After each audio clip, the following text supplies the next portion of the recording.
Hey there. Welcome back to the Tiny House Advisor channel. I'm Laura Lynch, the Tiny House Advisor. I wanted to share with you about how to start a tiny life pivot.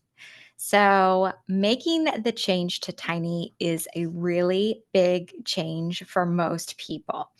It is a walk away from the expectations and norms that we were all brought up with. And it helps us move in the direction of our values and align ourselves with individually what's important to us as opposed to what was important to those around us.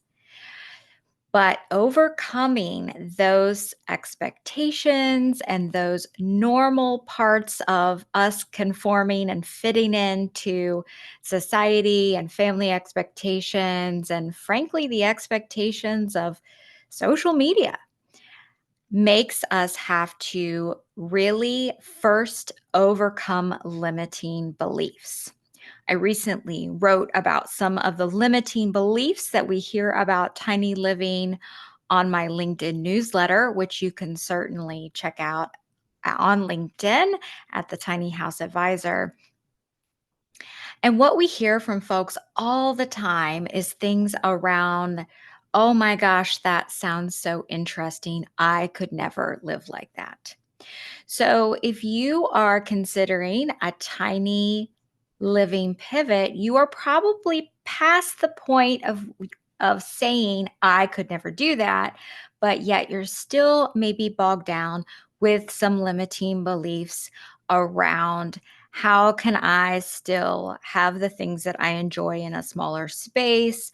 Or how can I overcome the complexity of figuring out the legal part of it? Or how can I figure out how to build my own space if that's something that you're trying to do? Or maybe it requires a geographic move. So, how can I possibly leave my community here in order to go to where I can have a tiny house? There's just a lot of friction points that still exist in this move into tiny living. So, conquering those limiting beliefs is often a process of educating yourself, but also a process of kind of thinking what is the worst case scenario of the bad thing that I'm imagining what might happen. So sometimes we make things out to be a worse scenario than it would actually exist. So, for example, I can't possibly figure out the complexities of the legal framework. Really, if you spend some time researching and ask for help from the very welcoming tiny home community, you likely can figure it out. It's just a matter of putting in the time and the effort.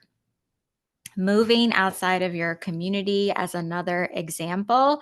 All of us are very, or most of us are very well traveled, and getting back to see family or friends is really not as big of a deal as sometimes we're making it out to be. So I think when we go to the worst case scenario and allow that to play out in our mind and see if it's really as bad as we imagine, that helps us back down from those limiting beliefs. That's just one tool. Maybe there's something else that you've used in the past to overcome limiting beliefs. But for me, a lot of it is about education and sort of letting myself linger in the space of what could possibly happen and understanding how bad that actually is.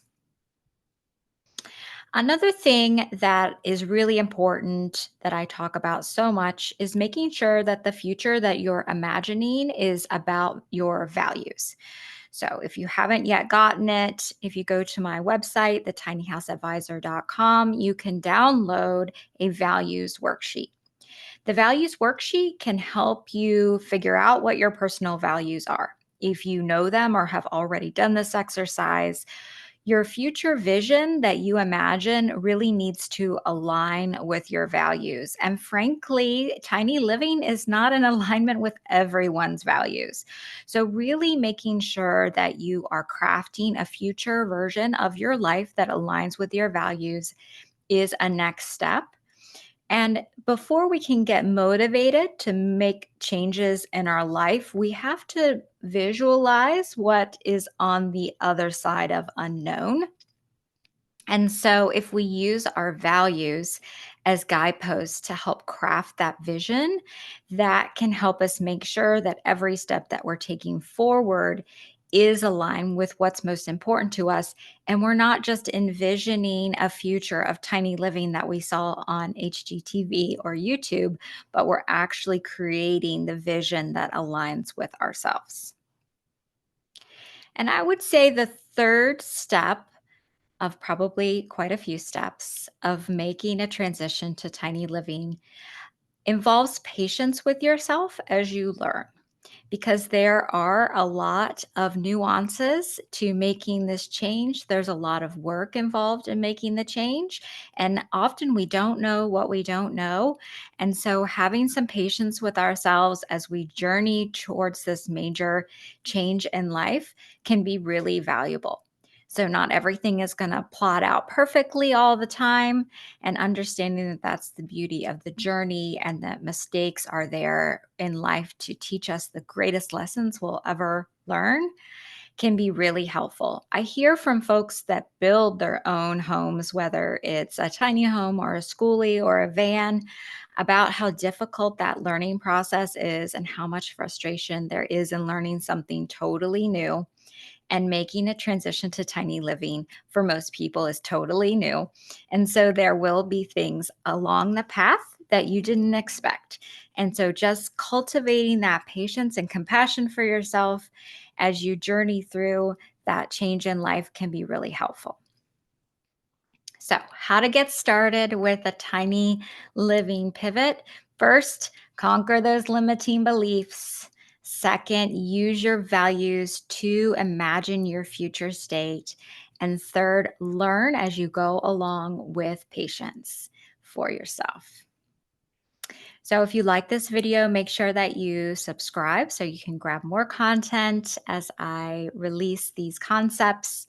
And if you need help from me directly, of course, you can reach out from my website. Talk to you next time.